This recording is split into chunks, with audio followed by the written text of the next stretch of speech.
Happy Friday. I'm Mike Mangus. We've got a follow-up to the Shasta County Grand Jury report released yesterday. One of the reports said the Sheriff's Department needs to work on communication. The criticism comes from a missing persons case early last year. The grand jury says deputies weren't relaying information that could have saved 53-year-old Esco Mosher of Redding. KRCR News Channel 7's Chelsea Kay met with his mother today. What does she think about it, Chelsea?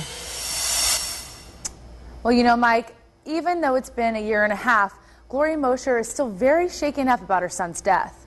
But she does say the report provides some sort of closure. Oh, we miss him so much, you know. It's hard to put the bond between a mother and son into words, and even harder to describe the nightmare of losing one. You can't forget it. Gloria Mosher said it was a cold, rainy New Year's Day when her son Esco went out for a walk. I said, son, it's cold out there. I wish you wouldn't go. He said, Mom, I won't be gone long. And he always kept his word. But the hours rolled on, and no sign of Esco. Well, he didn't come supper time, and he wasn't here. Sick with worry, the Mosher family searched for hours. With no luck, they called 911. You know how you get stuff in your stomach? I knew he was dead. According to the grand jury report, a deputy showed up and searched for about 40 minutes. But came up empty-handed.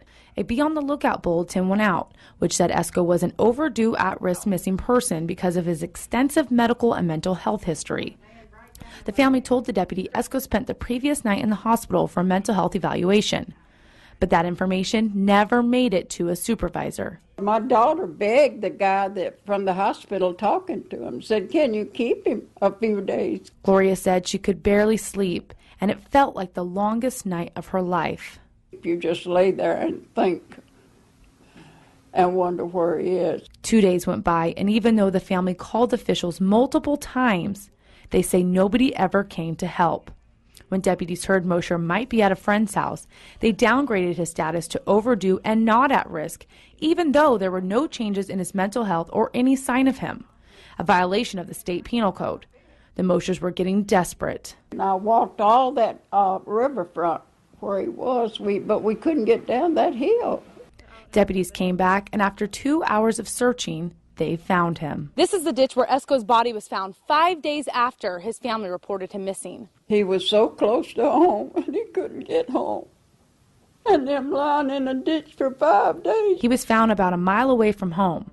After talking with a neighbor, Gloria says she thinks he was just confused on how to get back. She talked to him, and she called the police also, and she said, I have somebody here. He's not drunk, but he's mixed up.